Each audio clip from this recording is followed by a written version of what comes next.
Boosey here, popped in. Oh, hold on. Cannot connect to the RTMP flash server at the given IP address. Verify the server's reachable at the given address.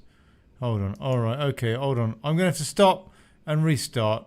I apologise. I know you can see it on YouTube. I apologise. I'll restart in just a sec, for crying out loud. Unless, actually, you know what? It might be working on Facebook anyway. Come up with these error messages and sometimes it doesn't seem to apply. So let me have a quick look.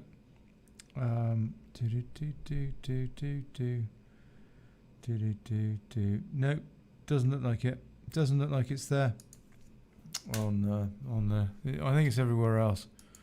It's going out on, I don't know, YouTube.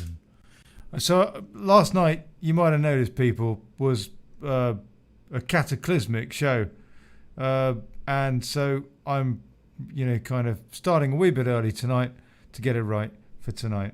So anyway, that's good. Except that, hold on. Yeah, that's good. Got audio too. Right. Except that. Not going out on one place. So I'm going to start again. So I'll see you in a minute. Show starts proper in 8.5 minutes, but I'll start streaming again in a couple of minutes. Right, coming up. Yeah.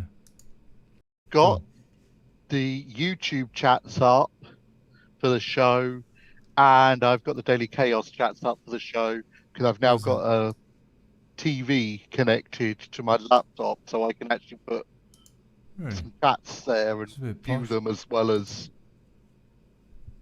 It's a bit posh, isn't it? Oh, it's still not showing up on dailychaos.news, is it? An error occurred. I'm just going to refresh again.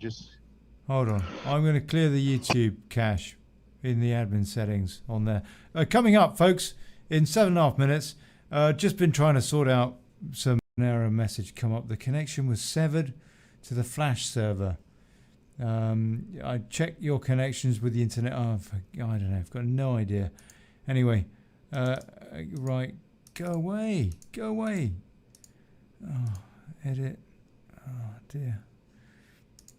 Yeah, we should be going out streaming. Right. I'm going to put on some music just for a few minutes. Yeah, a couple of minutes.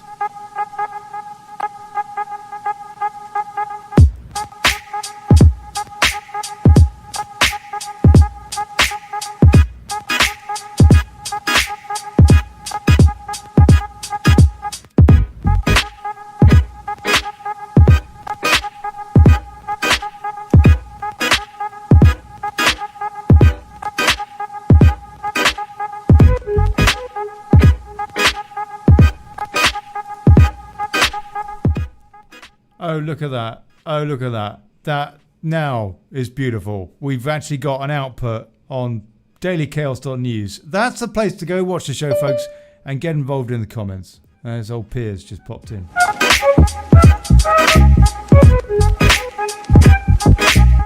If you're watching an archive version, coming up in 5-6 minutes, people. 5-6 minutes.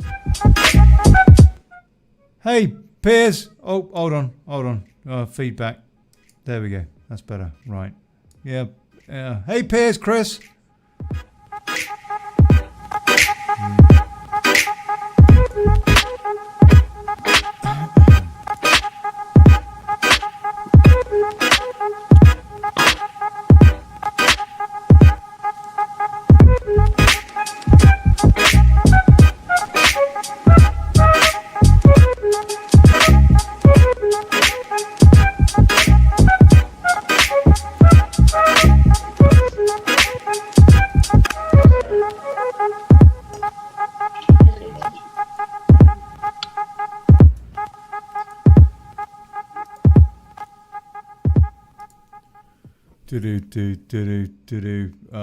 Oh yeah, that's a good point. You need some music lined up, mate. There you go.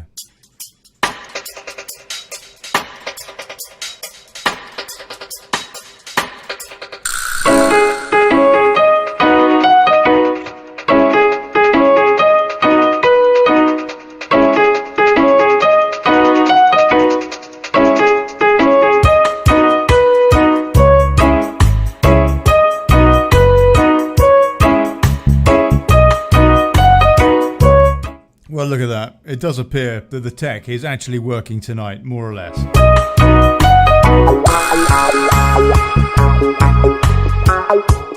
So we're going to have a show coming up in 4 minutes, people. 4.5 minutes, stateside.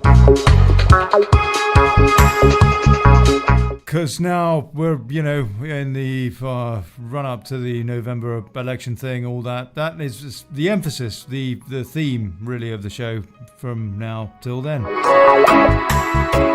And beyond, probably. Guess what? Yeah.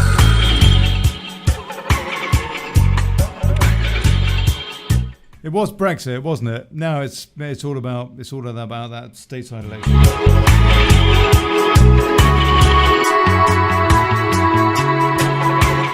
Here to discuss this, we got Piers in London, Piers Garnham, and Chris Boosey in California, and hopefully Tim Otto Hill in Portland. Mm.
1 minute.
Hey folks, good evening, good people, good afternoon, good morning, and welcome to the Daily Chaos.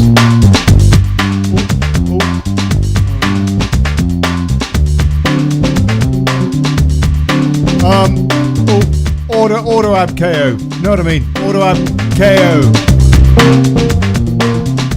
I'm Olly Connelly. Thanks for turning up. And now, Stateside, the show that never was last night. Well, 15 minutes of, I don't know, didn't work, did it? So, 2 hours of fiddling with my knob later, and here we are, 24 hours later. Yes, Piers in London, Garnham, bless him, and Chris Boosey in California.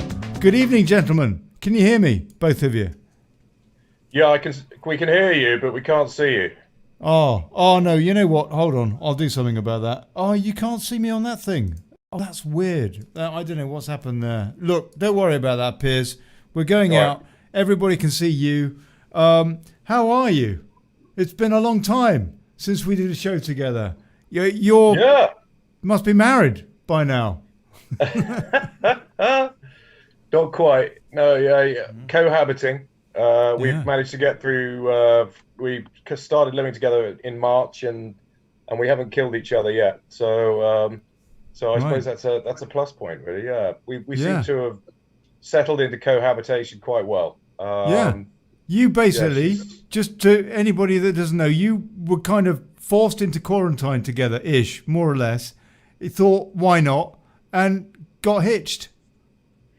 Well, we didn't get hitched. So I haven't actually popped the question yet, but give me a chance. We haven't actually hit our year mark yet. That happens at the beginning of October. So give me a chance to get a year in first, and then we'll talk. Well, that's an interesting kind of a quarantine. Boosey, how are you doing, mate, in California? And have you bought any more guns? I haven't bought any more guns. They cost a fair bit. But no, going okay. It's just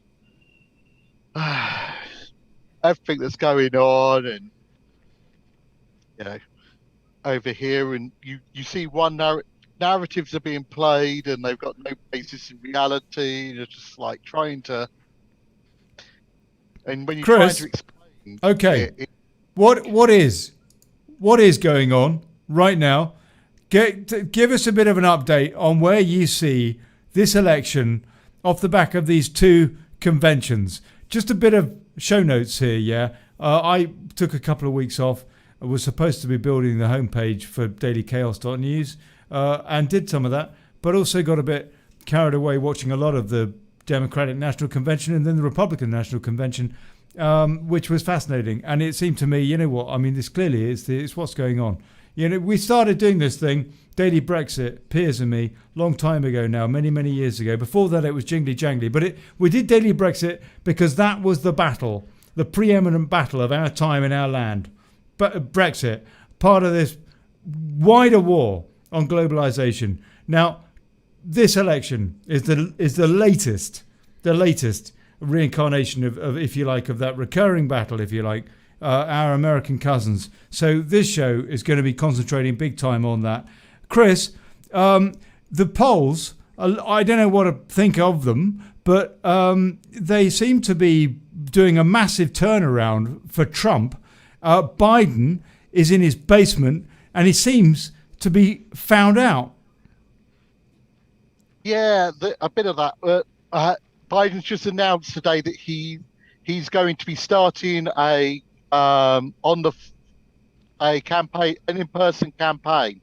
Who knew you can't run for the presidency without actually seeing people?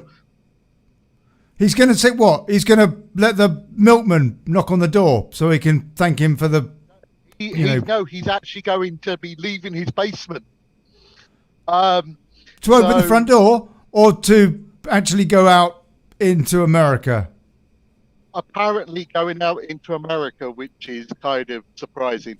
But and they've come out with a half-hearted, we condemn the violence on both sides, about all the rioting that's been going on, because they've realised that it's really done them some damage.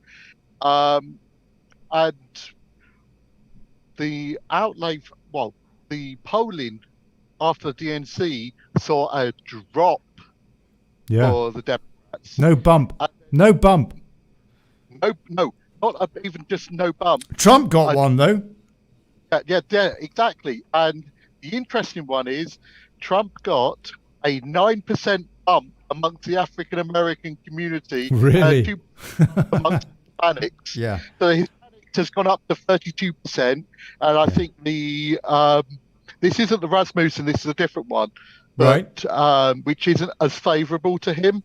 Okay. But the other one had something like the black vote had got, the black approval rating had gone up to 27%. To 27? That's very low. No? Yeah. But when you consider that they'd had it, that was a 9-point bump that he had from the RNC. Really? And Rasmussen has got it anywhere in coming up before their RNC was having it coming up to 40%. Yeah. So, yeah, we're talking. Rasmussen's probably going to come out very soon with a polling, maybe closer to 50% black approval rating for Trump, which, based on how the others are bumping, so that would show real concern for the Democrats because they historically they rely on 90% of the black vote and 90% of the black vote and 75% of the Hispanic vote. And what we're seeing is an increase of the vote shares that even they can't deny that is showing them to be in dangerous waters. Piers? Yeah. It does actually look now as though it's going to be a shoo-in for Trump, no? Unless there's massive fraud and somehow they get away with it in the postal ballots or whatever. Yeah, but I think I don't know if you guys are aware of the X22 report. I listened to that quite a bit. The guy there seems to be quite well informed and has an interesting take on what's going on. And he's pretty confident that Trump's aware of all the kind of potential plays that the Democrats might try and make prior to the election. So I think they're aware that election fraud is obviously an issue. And I think contingencies have been put in place to ultimately prevent that from happening. I think one of the ways that they'll ultimately end up preventing any of this, if indeed the election even takes place, is probably some sort of revelationary event prior to the election. I think they've got the ball rolling with indictments. You had that lawyer, who's admitted to lying, in relation to the was it Pfizer, and that there was a Q post, with his name at the top, and 5 or 6 other names to come. So I think they've got the ball rolling with the whole process now, and I don't think we've got. I do think Trump's a shoo-in, and I do think that he's aware of the potential for election fraud and will take countermeasures. Basically, has countermeasures in place. The interesting thing I'm hearing is that there's even talk of California going red. Now, they were talking about a 49.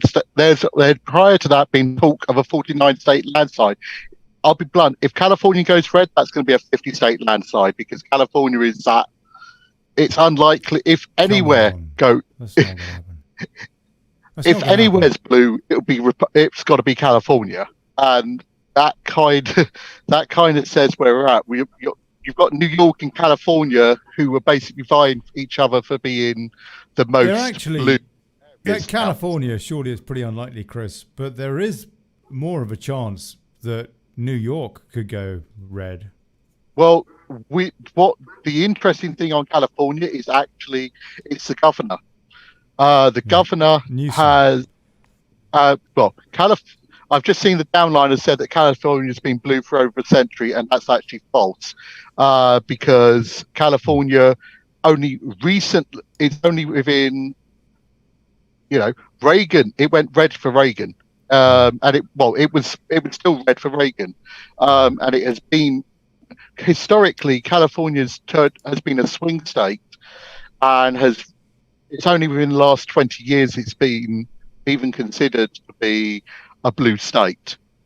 So it's been more of a swing state rather than a blue state.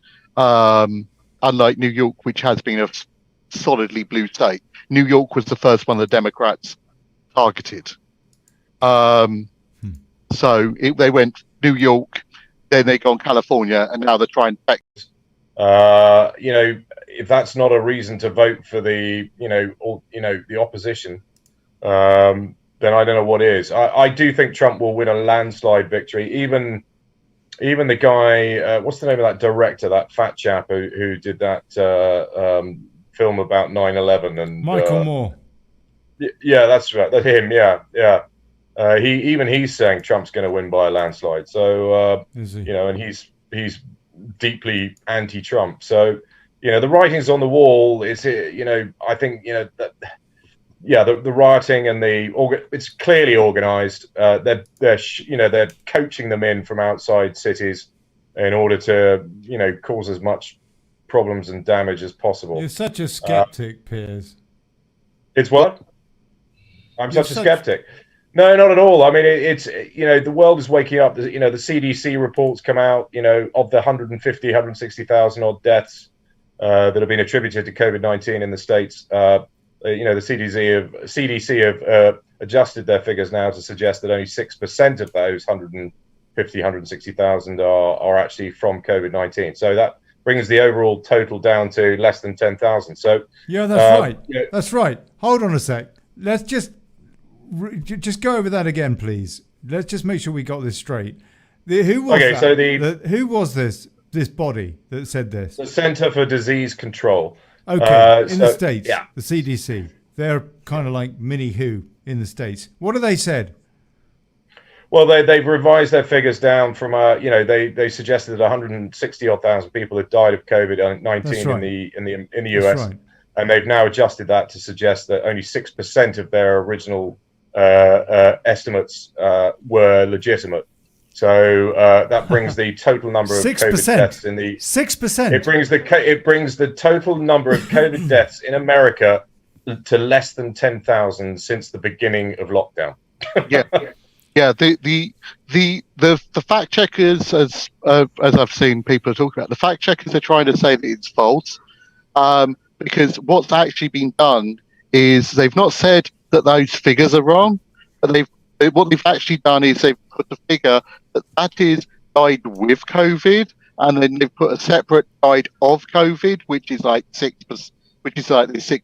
So what they're saying is, where COVID is the sole thing that's killed these people off, but it's been defined as they have been killed specifically by COVID, whereas if it's like the comorbidities and it's just weakened them, or they've died and they've been tested positive, they're on the with. And so the fact checkers are working night and day to try and say, no, this isn't true.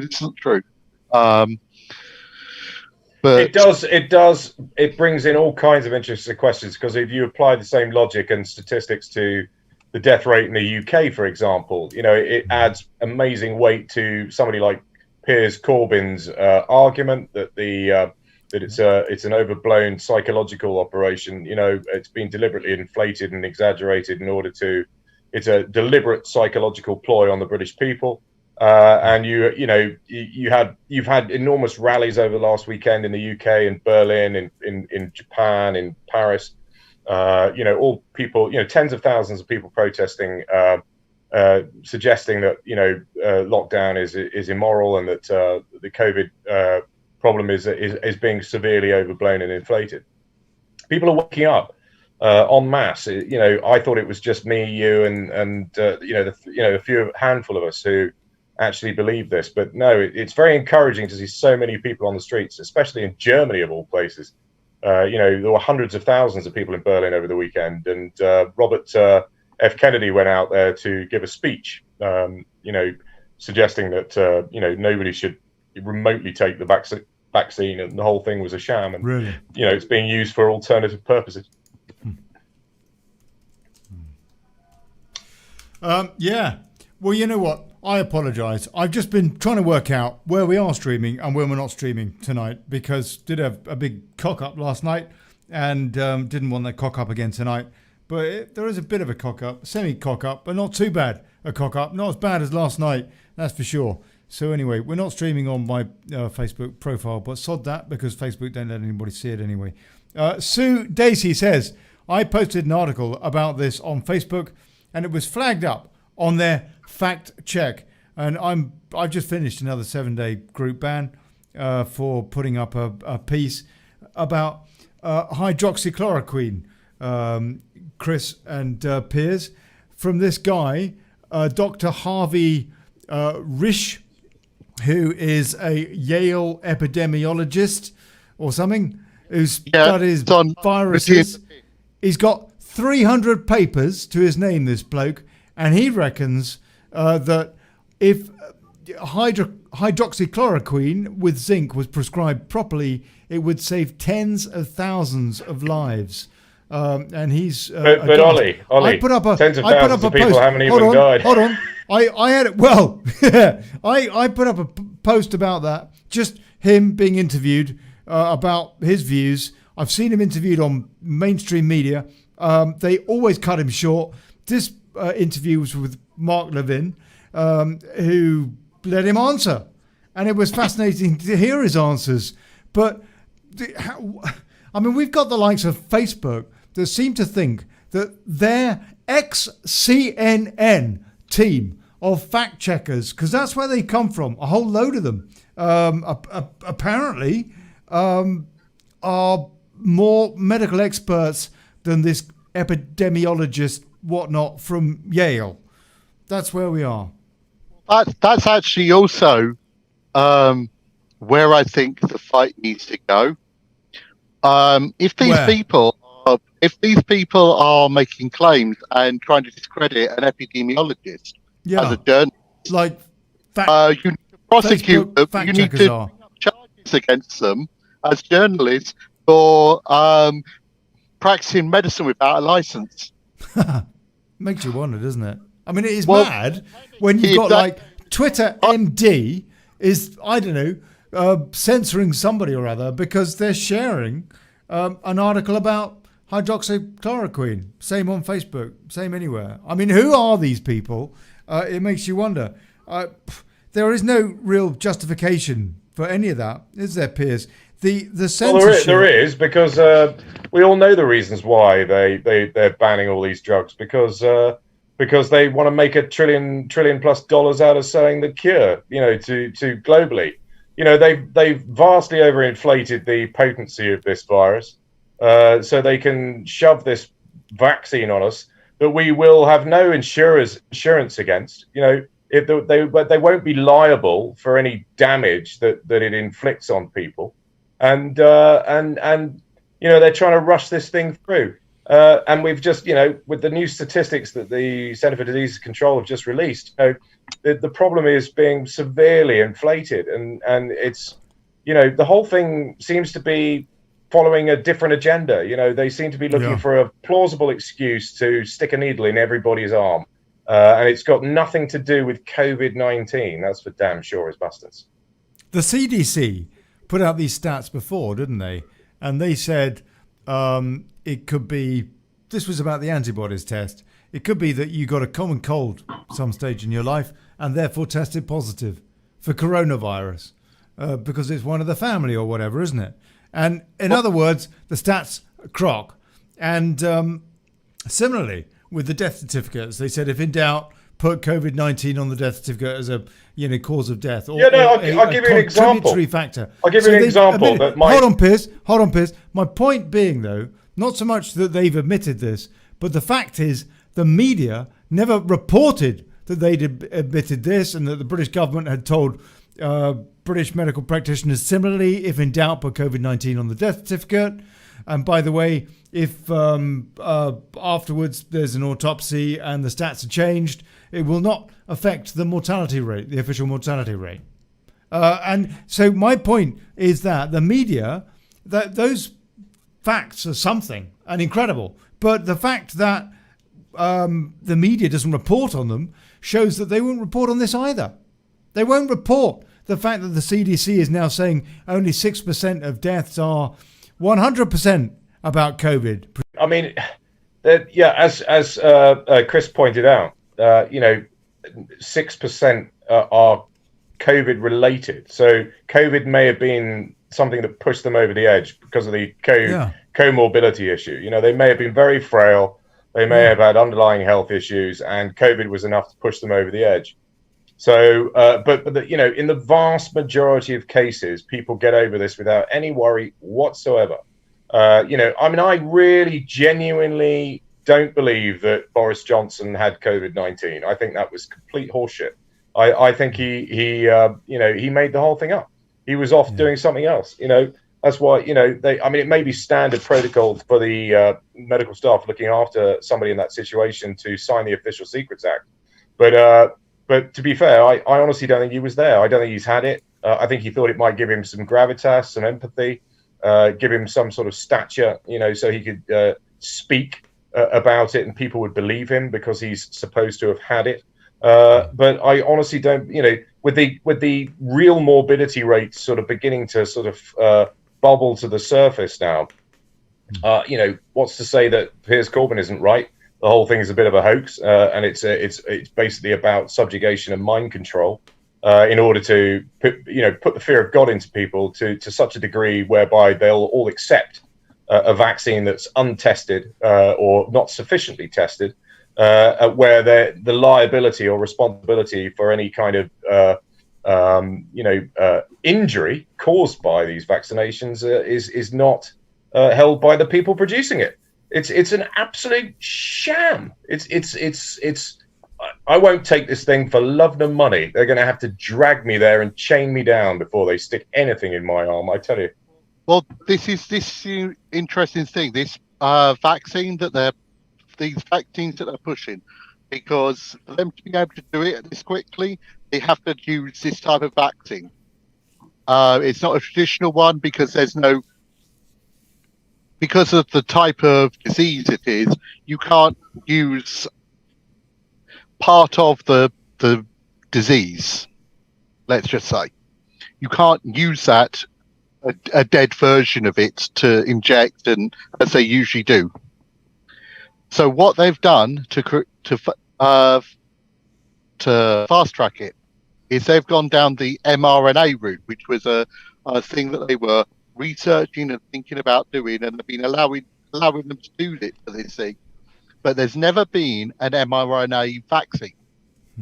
And what an mRNA vaccine does is it has genetic material for the virus to basically give you immunity.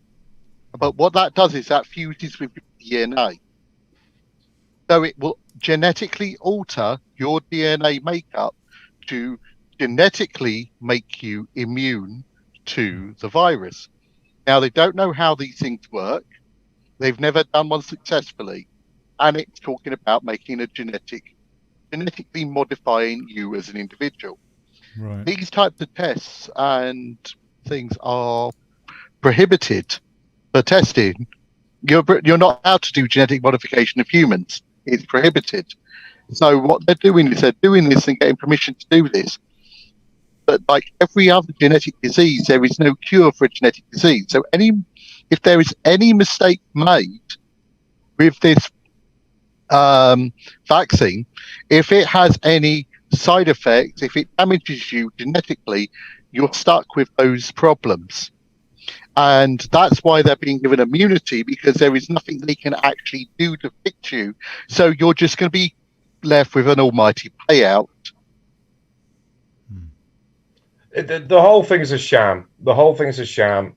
I mean, I really do believe that this has got something to do. I mean, I know I'm more of a conspiracy theorist than the two of you, but there's legitimate nanotechnology that they can pump into people's bodies now. You've got Elon Musk chucking all these orbital satellites, 5G satellites into He wants to orbit. give people brain You've got, implants. 5G technology going up all over the place. Elon Musk genuinely is talking think this about is some form implants. of like mark of the beast kind of control mechanism that they're trying to instigate.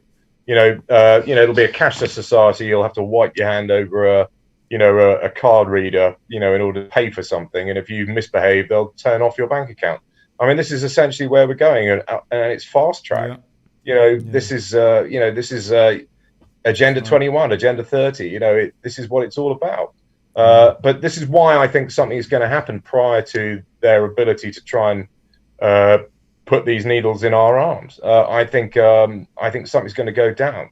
I think the next September, October is going to be very, very interesting indeed, because so much needs to happen before we are put in a position where I think Trump's just playing along with the rhetoric at the moment, saying, yeah, we've got to get the vaccination, get people vaccinated and everything. But, he's just paying parlance to something that he doesn't genuinely believe in.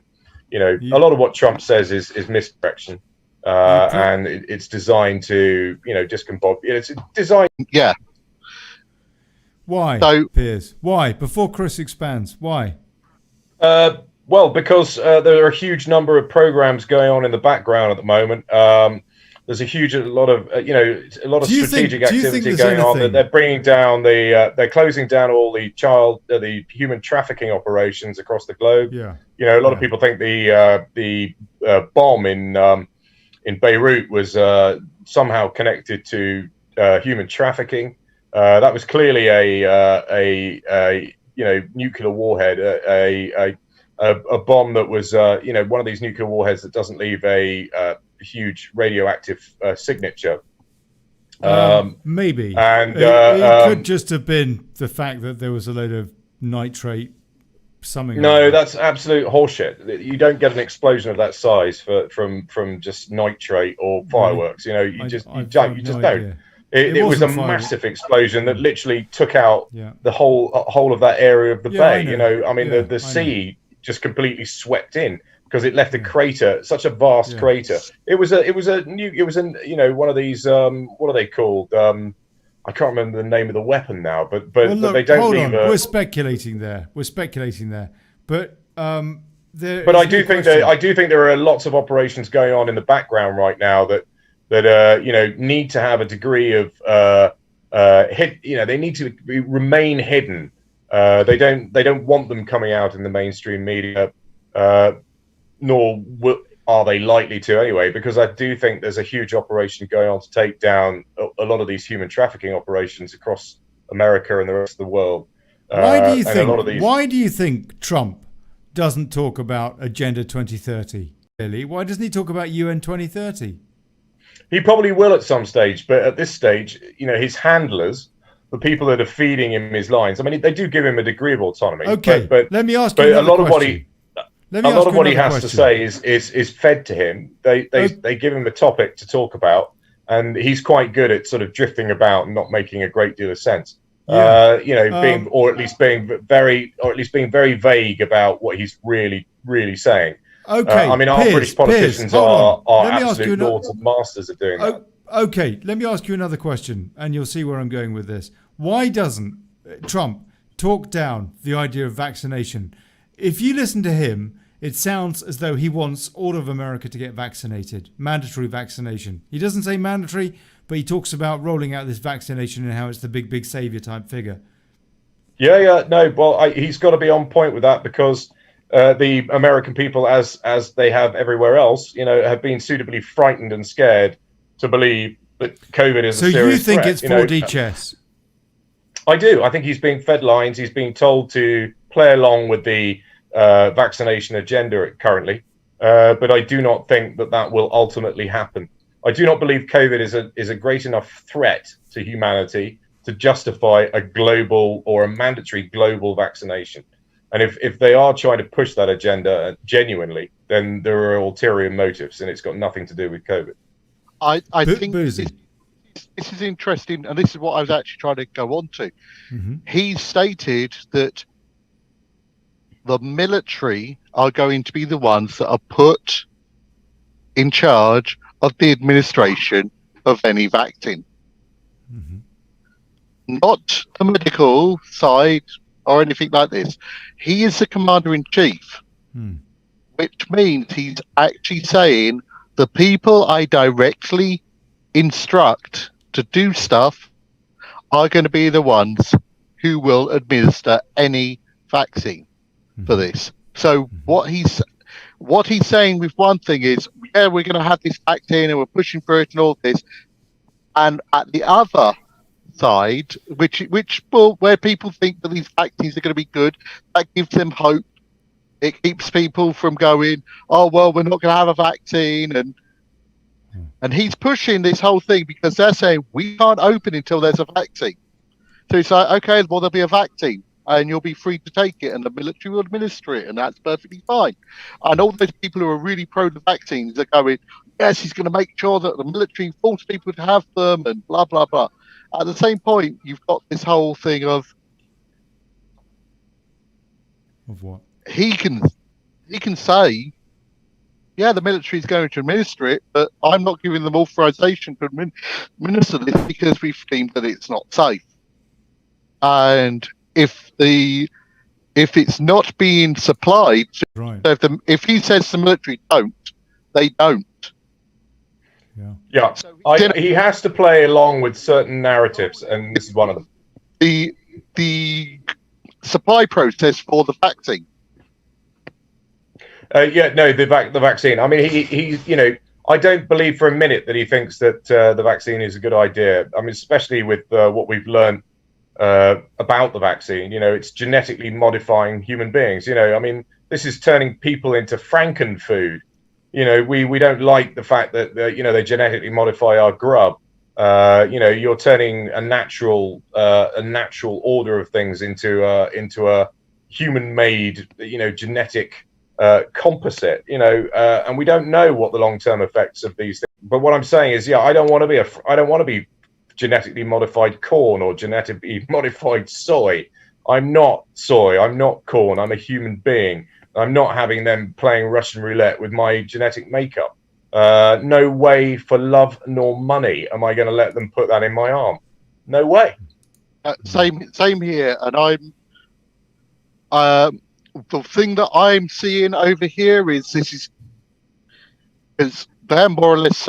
We've got my governor, and he's basically changed the entire ballpark on reopening because there was no justification to keep anything closed because of the numbers. So what he's done is he's changed the methodology, and now they're pushing all this testing. What they're saying is there are two metrics that they're looking at, and you're having a color-coded metric. And one is positive cases, and one is death rate. And both of them have to go down and stay down for a certain period of days before they will allow you to go to the next stage of reopening.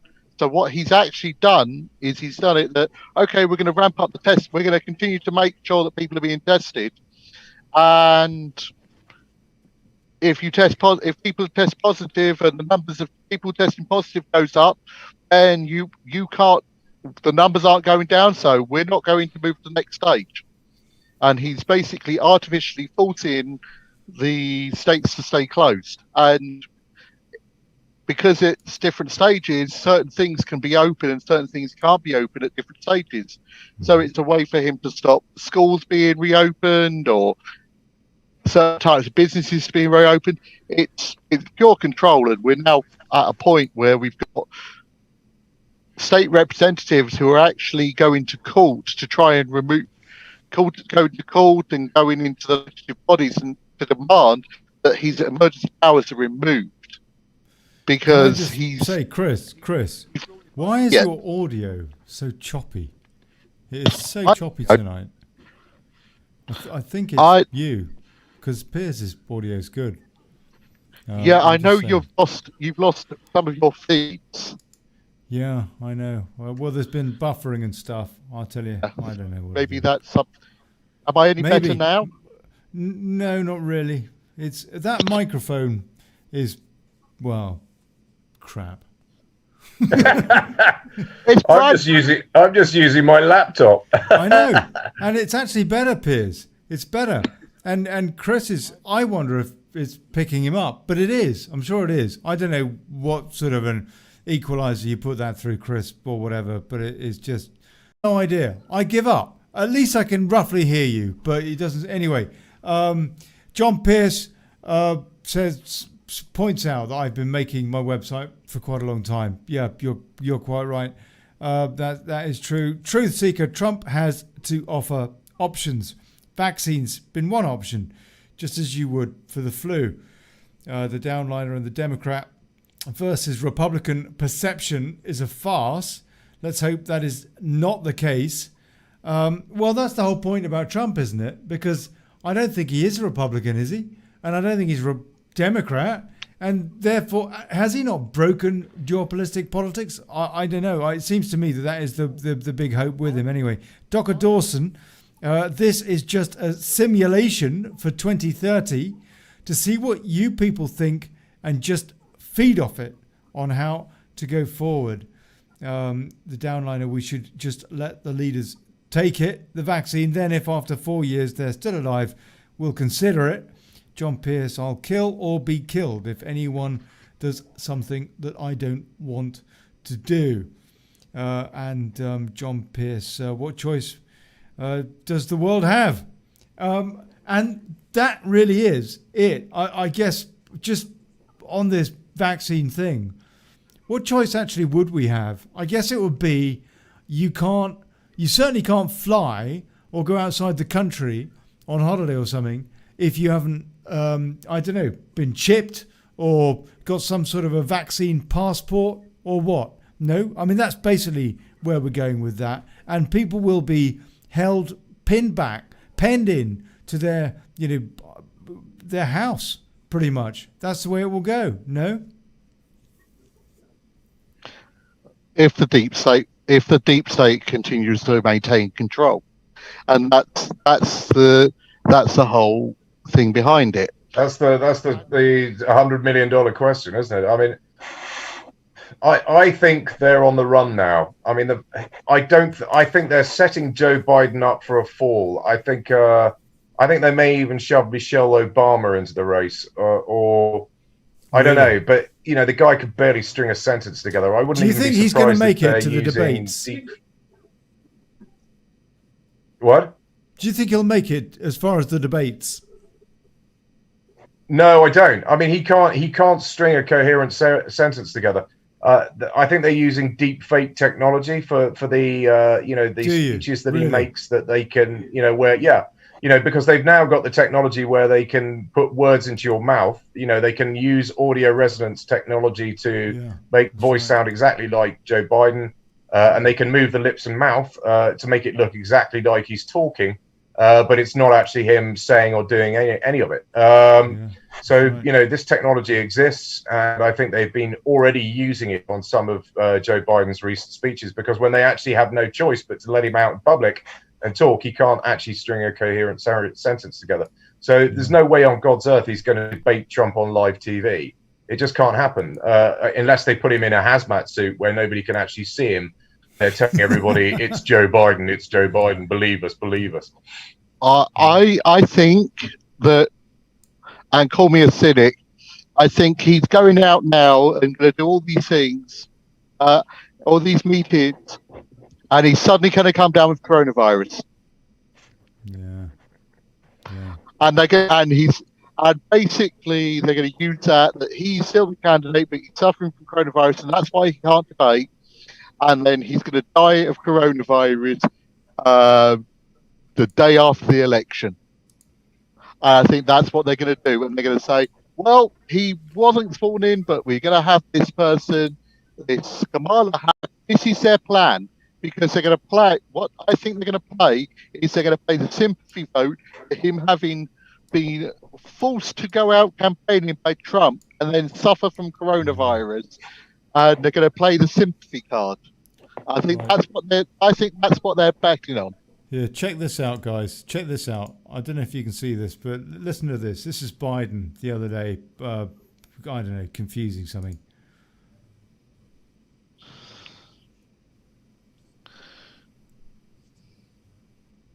Can't hear it. Hold on. Oh.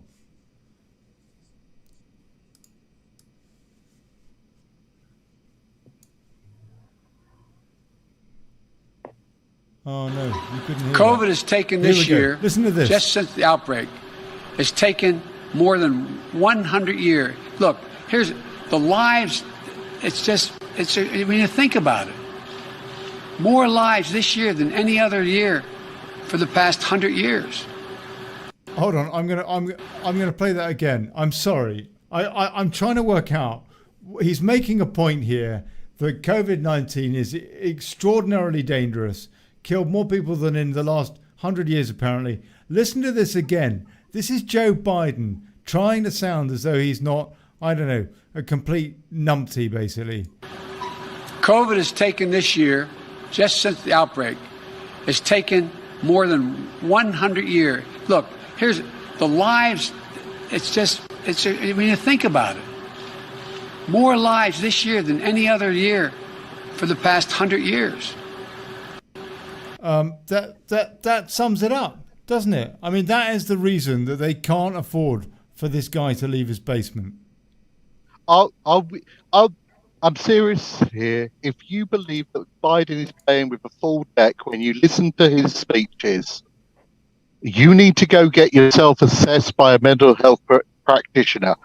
Because seriously, you cannot honestly state if he's got some sort of degenerative mental problem. You know, I mean, his responses when challenged about his cognitive ability are spot on to the aggressive outbursts, the snapping at people. They are spot on responses for someone who is suffering from not early stage dementia, late stage dementia. Really?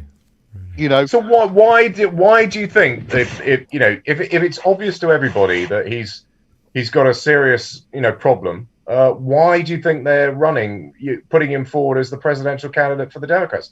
Clearly, he's not going to be able to see it through. He's certainly not going to actually, if by some miracle the Democrats manage to gain office, he's not going to be able to be president. I mean, it's all going to have to come to an end prior to the election. Something's going to have to happen. I like the idea of him getting COVID and then running on the sympathy vote, but I think that's going to wash. I think they're going to have to replace him, and I've got a strong suspicion it's going to be Obama, Michelle Obama. Well, this is part of the problem. The way now that he has had, the only person who could replace him is his VP. Okay. And the reason that they had to put him is because the only other person that could beat him on nominations was Bernie. And they knew that Middle America, there is no way that Middle America, no matter how much some people may not like Trump, there's no way they were going to vote for full-blown, overt socialist. Yeah. Okay, so this is what they're going to do then. When the debates come up, he'll fall ill. He'll get COVID-19 or whatever, and Kamala will be forced to step up to the plate and debate Trump because Joe's got COVID. That's right. So he's on his, he's in bed, recovering from whatever it is he's got, which gives him the perfect excuse not to debate Trump. And but I still think that everybody's going to realize that this is just some ruse. The likes of Kamala Harris, for example, he didn't seem anything like as put out as he does now. This dementia thing has really caught him, and it's caught him hard in the last 6 months or so, and that's the trajectory. And so the Dems, in a way, they've been unlucky, it seems to me. I mean, they wanted to put a safe pair of hands, somebody that would look after the swamp and all that. He fit the bill, but they didn't expect him to go downhill anything like he has. They may divine intervention, Ollie. It's divine intervention. maybe because I mean they just thought they had Uncle Joe, like lovely bloke, lovely old grandpa bloke. As long as you don't know that he's likes a good sniff, then he seems like a decent bloke on the face of it. Until you find out that he's tens of millions of squids in pot, thanks to the relationships with the Chinese and all that. But apart from that, no stuff. Anyway, right. So it doesn't look very good for the Democrats. A few a couple of months ago, Boosey, I was concerned talking to you and Tim about what was going on stateside with the the dodgy postal ballots and all that.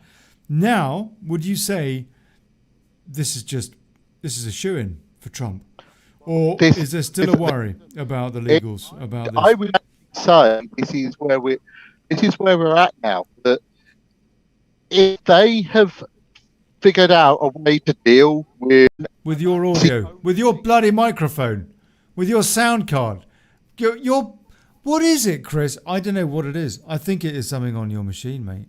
I really do. I tell you what, they'll get round the voting by post thing, because Trump is asking, he's already rallying everybody to vote in person. And I think if people are genuinely wanting to see their vote counted, they will vote in person, because everybody has been Trump is ramming this rhetoric down everybody's necks. Vote in person. Vote in person. Vote in person. Don't vote by post, because it's susceptible to fraud. So anybody who wants their vote genuinely counted will make the effort to vote in person. Yes. However, yes, that makes sense. Judicial review, is it? They put out stats saying that something like 50 million postal ballots had been sent out in the States for this presidential election, with another 40 million applications for postal ballots that had been sent out to people, whether they had applied for those or not.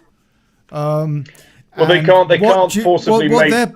What they're pointing out is that whatever the result, come election day and the days and weeks thereafter, it's going to be chaos. Yes, but there's also the issue that I don't think Piers is necessarily aware. My state, the governor has actually put out an executive order to restrict the number of in-person ballot posts. So you will not, the amount of places where you can actually physically vote is going to be greatly restricted. Really? Yeah. So how restricted, Chris? He quite considerably. He's going to allow people the option to vote in person, but you're going to have massive long lines because they're going to. I think this is where disclosure comes in. I think the postal ballot and the fact that people can vote nearly up to 2 months prior to the actual election will be, it will be the timing windows to trigger people. They're going to do certain disclosures at certain junctures over the next 2 months, which will be timed for when people are going to the ballot box or when they're being sent their postal votes.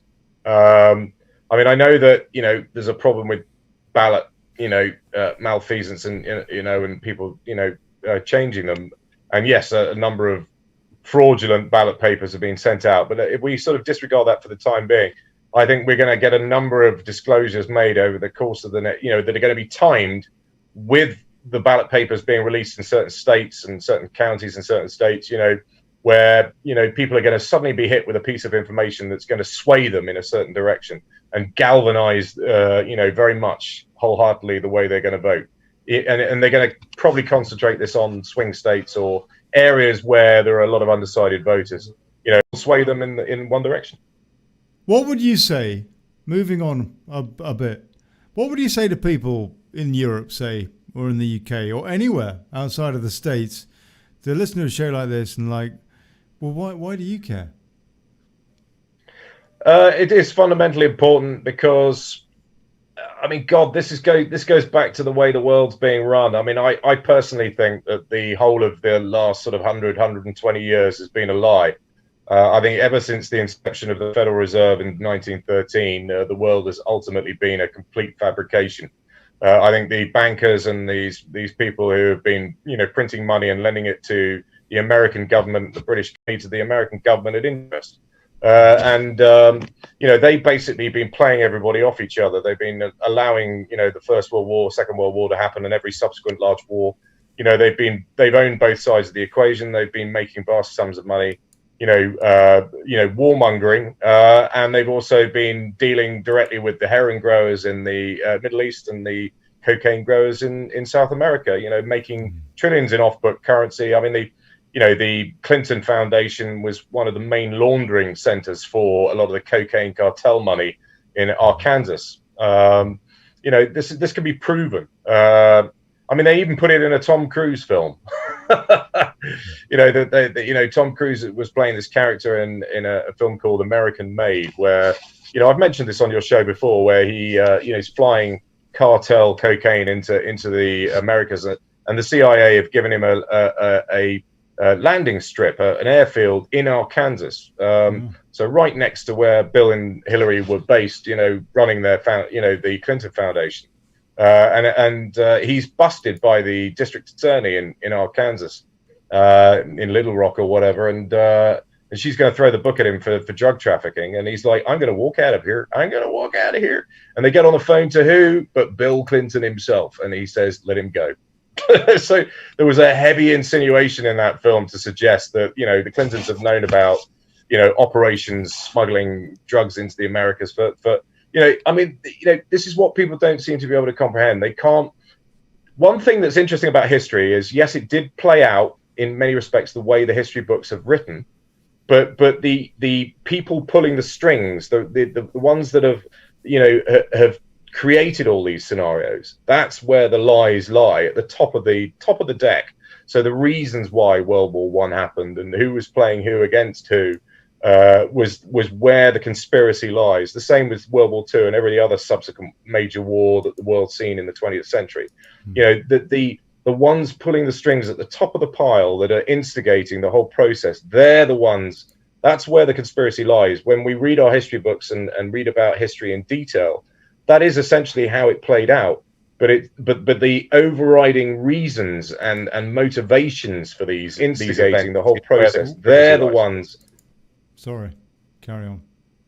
I mean, we've been living in a massive lie. Bilderberg was set up in the early 50s, and I do believe that that is deliberately set. So you really do. You really do, Piers. You really do believe in Trump, or do you absolutely want to believe in Trump, or do you? No, I don't like the man. I think he was asked to be president. I don't think he actually wanted to be president. They wanted somebody who was rich enough to be sort of beyond the point of bribery. If you ask a billionaire, and a billionaire in his own right, yeah, he has gone bankrupt many times. He's not, the amazing, but he's from family money, and he's made it and lost it and made it and lost it and made it and lost it, but he's a billionaire. But do you think that he's for real? Do you think that he's for real? He's for real. I don't think he's got anything to worry about. So why do you not like him, out of interest? Well, because he's a buffoon, he's a perverse buffoon, but that's exactly what they wanted. They specifically asked him to be president. The thing is, who cares? I mean, really, I don't honestly believe there's been a real president. Piers, who cares? As long as the guy gets the job done. You're not ordering a waitress who you want to be nice and polite to you around the table, sort of thing, or something. You need somebody who is going to sort out trade deals and stuff like that. Yeah, you need somebody like him to fight the deep state. You need somebody of his sort of mental character, to be able to fight the enemies that are out there. I mean, he was asked to be president, because he's not part of deep state. I don't believe we've had real democracy in the States or in the UK, for that matter, since the Kennedys. I think John F. Kennedy and Robert F. Kennedy were the last two American presidents that actually were free thinkers, and they were murdered by the CIA. I mean, Robert F. Kennedy Jr., Robert Kennedy's son, went on the record recently and said, yeah, my dad and my uncle, John, were killed by the CIA. He's gone on public record. What do you say? What do you say to these people who believe that JFK Jr. is going to come back from the grave, out of interest? Well, I that is one of my favorite conspiracy theories. It kind of makes sense. He was running against Hillary in New York State for the senatorship. You don't think it's a distraction? He was her major. He was her major. He would have won opposition. New York State when he probably Clinton would have won done. And Hillary, as set we her all up for the know, is presidency. more than capable of taking people out. In order to get what she wants. Yeah. So it's more that it makes kind of logical sense that having witnessed the death of his own father and his uncle, and then running against somebody like Hillary Clinton in the senatorial race for New York State, he probably thought, if I don't fake my own death now, she's going to take me out. She's going to take it. She's going to so he, there have been people in the crowd at various Trump rallies that do look remarkably like an aged version of John and his wife. Actually, there's another girl woman that's been seen in the crowd that looks remarkably like his wife. Really? So all dressed up in sort of Trump hats and sort of the stars and stripes and all the rest of it. So I don't think I think it's unlikely, but wouldn't it be wonderful if they pulled him out as a sort of Trump card amazing. Just before the election, and he turns up on the pedestal and says, "Yep, I'm not dead." Boosey, have you got any thoughts about that theory, just out of interest, and also Q themselves have said that he is dead, so right. But Q is involved in misdirection as well. I mean, not everything Q posts is fully accurate for a reason. It's strategic, But one thing I would say, I think that the thing that is going to the thing that would be great for them, if they really want to screw the Democrats, is the thing you drop before the election. Is you drop that Bill Clinton. You drop a video of Bill Clinton engaging in sexual congress with minors on Epstein's Island. You drop that, and at the same point, you drop a flight log that shows that shows the evidence of after the Haiti disaster, Clinton Foundation jets flying kids to Epstein's Island. You drop those flight logs at the same point, and the fact that there were all these kids went missing from Haiti in the hullabaloo afterwards. You drop those two things, and it makes it clear that the Clinton Foundation, and you indict people involved in the Clinton Foundation in the sex trafficking of children to Epstein's Island. Boom. Yeah. Boom. I mean, Ghislaine Maxwell has not only does she have a pilot's license, she has a mini submarine license, and there's operational submarine base on St. James, the island right next to Little St. James, and next to Biden's Island, funny enough. The submarine base is right next to the land that Biden bought. And the main course of thoroughfare is over Biden's Island and then on a boat to Little St. James. So, Ghislaine herself could have been shipping these people in by mini-sub. I mentioned that myself maybe a few weeks, maybe a month ago. Did I not on the show, Ollie? There's a video of Ghislaine giving a speech stating herself that she has a pilot's license and a mini submarine license. Well, and I think it would be more important. I've seen people saying about Hillary doing things. I think it would be more important and more damaging that a former US president is caught on video doing these things. What's that? Because Hillary, I think to hit Bill on video doing these things would be the big thing. It'd be more damaging because he's a former president. Yeah, you're right, and I'm almost certain that Trump has that footage. I think he's got all the footage I think Ghislaine's been singing like a canary. I think she's been, she'll sing to save her own arse. There are problems because I do believe Ghislaine Maxwell is a Mossad agent, and I do believe that Epstein was a Mossad agent, and I believe that Ghislaine's father, Robert Maxwell, was working for Mossad as well, and was probably bumped off, for all kinds of reasons that we're not aware of. But I think when you look at the indictments that are are going at Ghislaine, the amount of things they could charge her with, the indictments that are on the record, I think heavily intimate that she's got one hell of a Queen deal. Yeah, I think she'll yeah, she's definitely worked some sort of deal out, but she's gonna, Trump's got all the leverage now. Well, the thing is that she actually is pretty small fry. I mean, whatever she did and however terrible it was, the fact is that in terms of her influence on politics, next to nothing compared to somebody like Clinton or loads and loads of people in that black book shed loads of influence on the world stage politically. And so if she could just shop a few of those, then I think that's the way they'll play it, Ollie. They much more value. They won't shop everybody, doing underage girls, but and he's probably using that as leverage against the British government to make sure that a hard Brexit goes through, a no-deal Brexit, because he's probably saying to the likes of Johnson... That's the thing that we haven't covered. Okay, so quickly, Piers and then Chris, I want your opinion on this, and then we're going to close. But yes, because I asked you, why should people care? In the UK, Piers, the reason they should care is because, it seems to me at least, if Trump ain't re-elected, there ain't no Brexit. I think that's very true.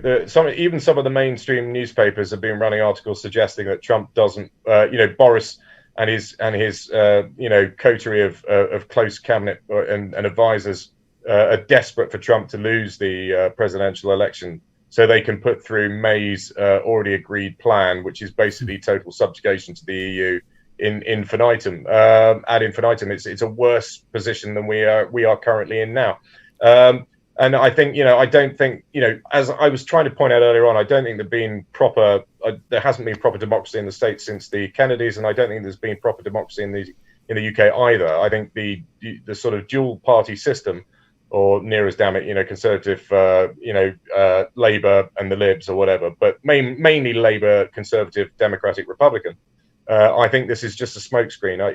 I think the overriding agenda of whoever they put in power or office is the same. There may be political, there may be policy differences on a lower level, but the ultimate overriding agenda is always the same, and they're working for the same people.